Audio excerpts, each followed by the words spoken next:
Five Nights at Treasure Island is one of the first FNaF fan games to ever exist.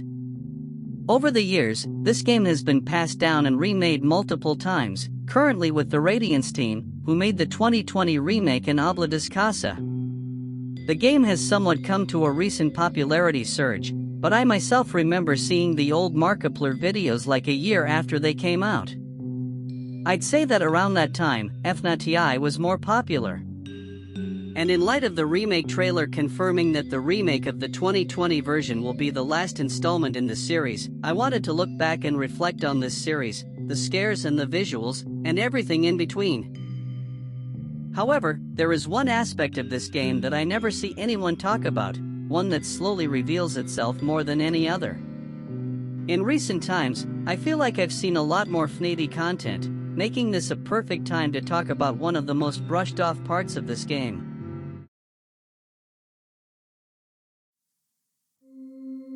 You have one unheard message. Hello, Jake. Hey there, this is Greg from the Supernatural Studies Association. I'm just leaving you a message to notify you that we have a position open that you might be interested in. A small one, but hey, it's intriguing nonetheless. Currently, my team is doing an investigation over at this abandoned island. You might be familiar with it. The locals refer to it as Treasure Island. We just need someone to look over the place for a few days and collect data for us while we get things ready over at base. Should be a simple task, an easy way to get credits too. Hopefully you're interested. Give me a call back as soon as possible. Bye.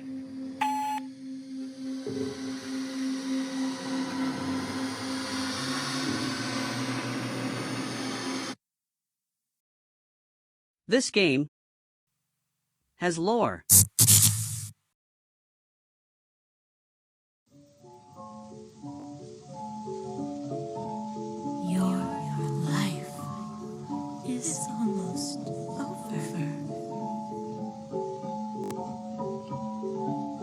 FNaTI, as a story, isn't just the story of Jake and Henry, but also the story of the central antagonist of the series, Mother.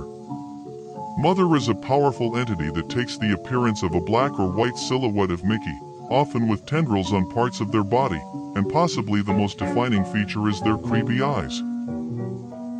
She first appears after beating Night 2, where we see her looking at the POV character, who seems to be imprisoned.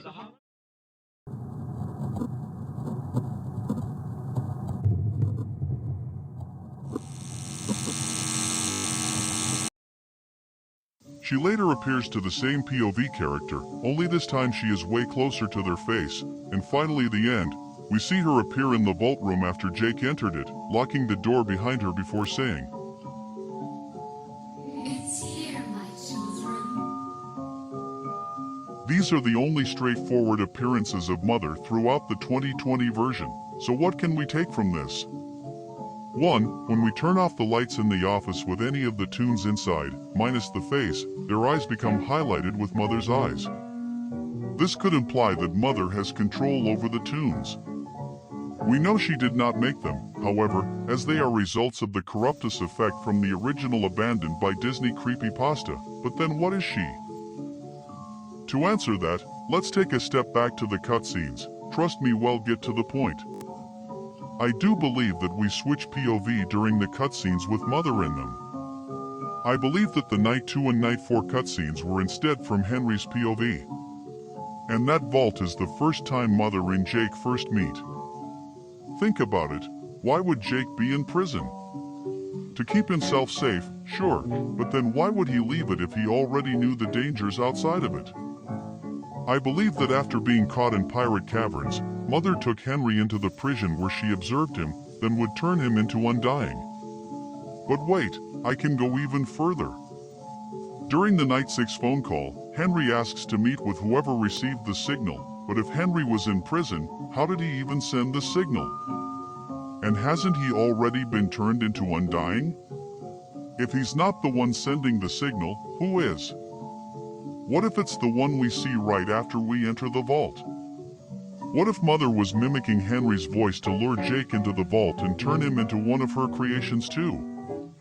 This admittedly is a bold claim, since the messages can be pre-recorded, but seeing the fact that Mother spawns the second we open the vault and then locks the door behind us, makes me feel that Mother was the one who sent those messages, not Henry, because Henry should have already been turned into Undying.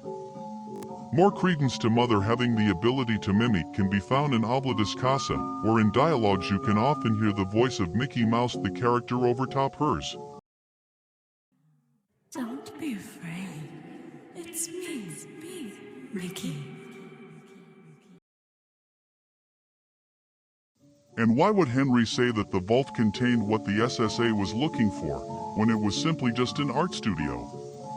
Unless Henry wasn't the one who sent those messages, and instead, it was the same person we see the moment we open the vault. It was all a trap, and Jake fell for it.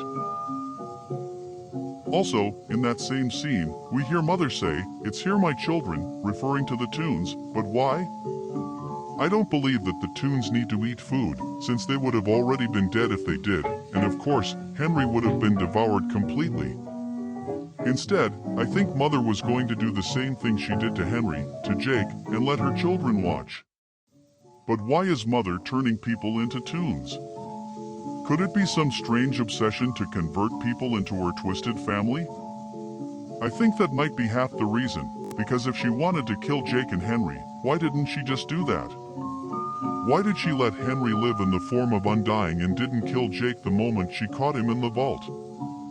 I don't think killing was her intention at the start. Heck, we might even have got to see what happened to Greg and Lisa. PN mascot Mickey might just have been one of them. We know they died around this time by the opening scene in Oblatus Casa. They were probably captured by Mother and, just like Henry, turned into Toons, and perhaps there's a third mascot Toon out there with the remaining body, probably Slester. Although mascot PN Mickey is most likely the Corruptus from the original creepypasta.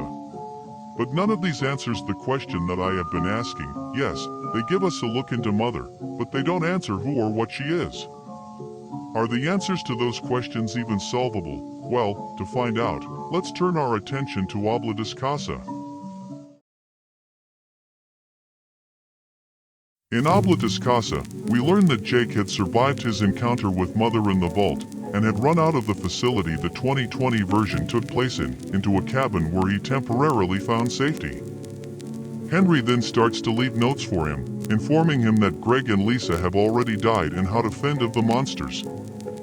And he starts doing well until he is attacked by Mother, being transported to a place called Post-Mortem, with all of the previous Toons. We next see Mother after we burn down Hourglass in the Night 4 cutscene, and what she has to say in her monologue is the biggest hint to Mother as a character. I'll let you see it for yourself.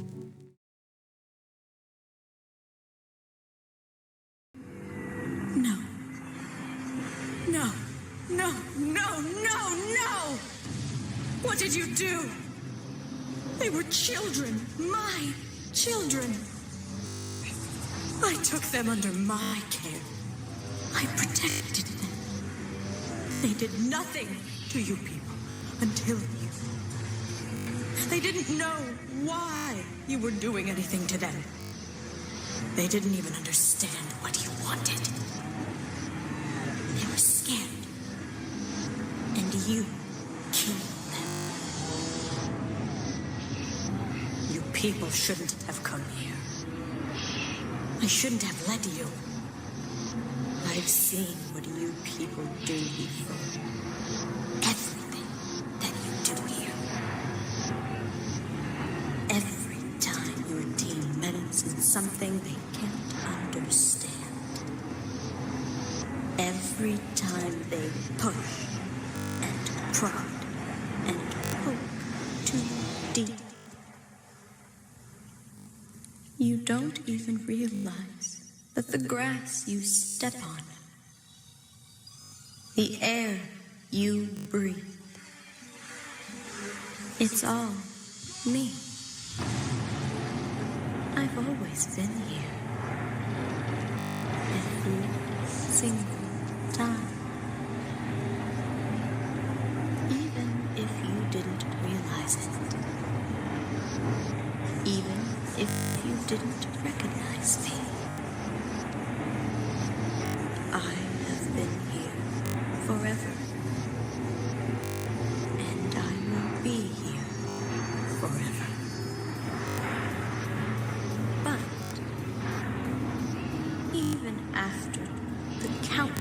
amount of times I've seen this play out.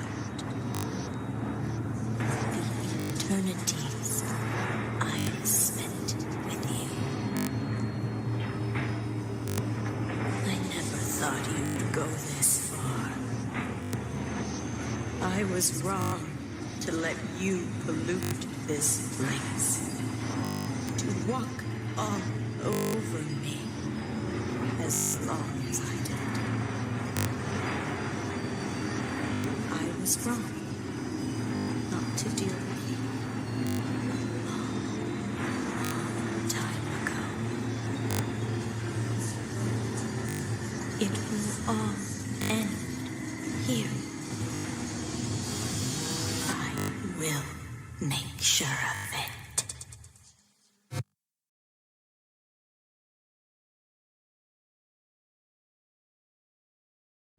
It reveals bombshell after bombshell. First of all, Mother reveals that she herself is Discovery Island. What that could mean is up to interpretation, but it leaves out Mother as a corruptus and implies that Mother is instead a powerful entity. She even states, "I have been here forever." Second, Mother reveals that she has spent eternities with Jake and the SSA, and saying, "I'd never thought you would go this far," might add credence to the theory that Mother never intended to kill Jake but instead turn him into one of her own. The line of spending eternities reveals that Mother has known about the timeline resets, and when she states, "I'll never thought you this far," it sounds like someone who has been doing something for a long time and has reached something bad within it. Maybe Mother is the one resetting the timeline, but we will get to that soon. And third, Mother reveals that she has always been here. You may say that I repeated the same thing twice, but that's because this sentence has two reveals. It reveals that Mother had been here even before Disney set foot on Discovery Island. That does question why she takes the form of Mickey Mouse, but we'll get to that. The final boss battle, Night 5, pits us against Mother, now Mick, but I am still just going to call her Mother, who has taken a physical form to kill Jake once and for all. We also learn that the face is not under Mother's control, which confirms my theory that Mother has full control over all of the toons except the face and Undying, who is Henry, so Mother doesn't have control over the toons she makes out of living humans. Furthermore, despite being powerful, she can't bring people back from the dead, as Hourglass stays dead. Finally, after we defeat her, we see one final clip of Mother, burning to ash. And then we get our second lore drop. Henry and Jake finally meet after all this time. I don't really think that Henry's conversation with Jake has any importance to Mother as a whole, although it implies that Mother is not the island itself, but rather a spirit haunting it. Henry's knowledge about Mother might not be exactly true. So after all of this, what is my theory of who Mother is and what her role is in FNaTI? Well, going back to Mother's speech, we learn that she has seen what you people do before. Meaning there were humans before the SSA arrived in 2003, most likely Disney. The line "I should not have let you," after referring to Discovery Island, and with the added context that Disney was allowed onto Discovery Island for years, implies that Mother did allow humans to visit her without hostility. I believe that when Mother said that she had seen what you people do before, she most likely saw Disney treating the toons terribly. And if she really is an eldritch being capable of becoming an entire island and had been here before Disney, I'd say that Mother might have been a god who was once worshipped by humans, most likely before the colonization of the Americas. Now I know that sounds crazy, but think about it, why would Mother let humans back onto the island if she saw what Disney did to the toons? The only reason that I think that could fit Mother is that she did, at one point, have a relationship with humans, likely as a goddess who was once worshipped. Maybe she liked humans because of their ability to summon things into reality. Remember that FNaTI takes place in the abandoned by Disney universe. But after this worship period was over, Mother was left abandoned. Maybe she is only tied to Discovery Island and can't leave it.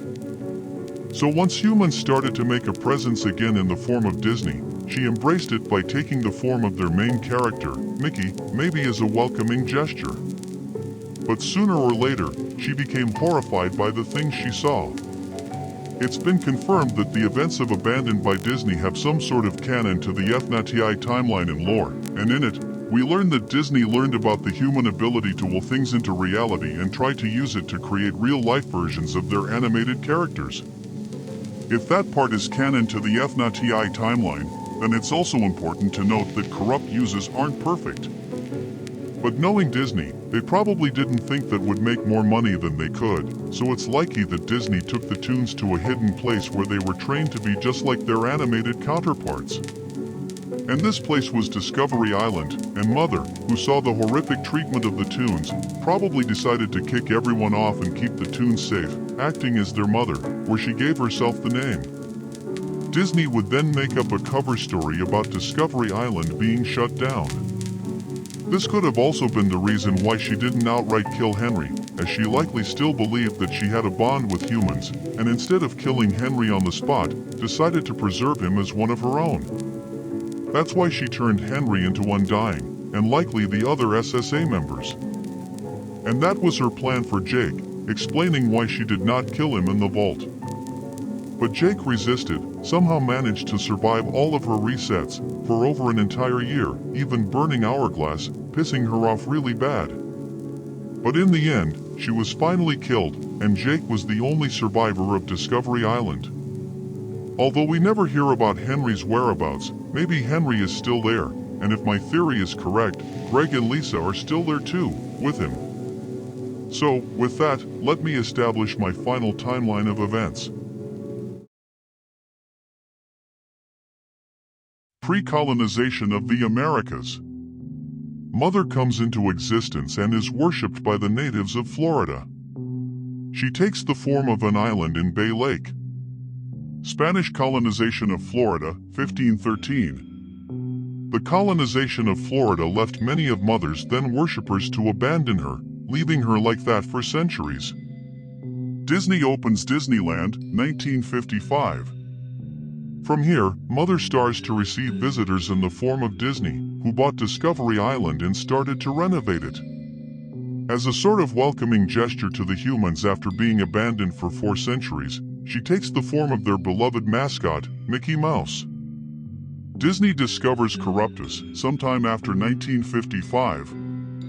After learning about Corruptus, Disney starts to use this to create real-life mascots of the characters, using phrases to condition children into believing in their existence and thus helping the Corruptus effects. However, they would take the newly formed corrupt uses to Discovery Island, where they were trained to act like their animated counterparts. Mother kicks Disney off Discovery Island, 1999. After seeing the horrific training that corrupt uses, now called toons, had to go through, Mother decides to kick Disney off the island and take the now damaged toons under her wing. Disney makes a fake excuse for why the island was abandoned, stating that it was abandoned because of Animal Kingdom. The SSA was founded, unknown year. The SSA, or the Supernatural Studies Association, was to study worldwide events and phenomena of Corruptus. The SSA visit Discovery Island, 2003. Under an agreement with Disney, the SSA sends 4 interns to investigate Discovery Island. Starting with Henry, who went to Pirate Caverns, however is attacked by Mother, who turns him into Undying. Henry becomes an angry spirit from here on until Obla Casa. After Henry's capture, Jake is sent to fill his place. On night 3 of his shift, Mother tries to lure Jake by mimicking Henry or by sending a pre-recorded message after Henry has already been transformed. Eventually, Jake does encounter Mother. He is then knocked out for around a year. Lisa and Greg are presumably captured around this time and met the same fate as Henry. 2004. While still on the island, Jake manages to escape Mother somehow and exit the vault. He then runs outside the facility into the cabin, where Obla Casa takes place. On night 4, Jake finds Hourglass and burns him, enraging Mother, who seeks him now as Mick, but Jake burns her physical form alongside the entire cabin. Henry then helps Jake get off the island, and in July of that same year, he is found and taken into custody by the police. He remains the only survivor of the Discovery Island incident. The end. And that's my entire theory of what the story of FNaTI is, who Mother is, and what exactly happened in the games. Thank you all so much for watching. I know this theory might seem crazy, and in truth, it even seems a bit crazy to me, but it's also my first ever theory on an underrated game. I think in the presence of the upcoming FNaTI remake, which is the last in the series, we should all take the time to appreciate what we got and cherish the memories we made. This series and the other FNAF fan games, like One Night at FNaTI's, have always held a special place in my heart. Of course, if there are bits and pieces I missed and you have your own theory, be sure to let me know in the comments down below, and thank you for sticking with me for this time. Thank you so much for watching, and goodbye.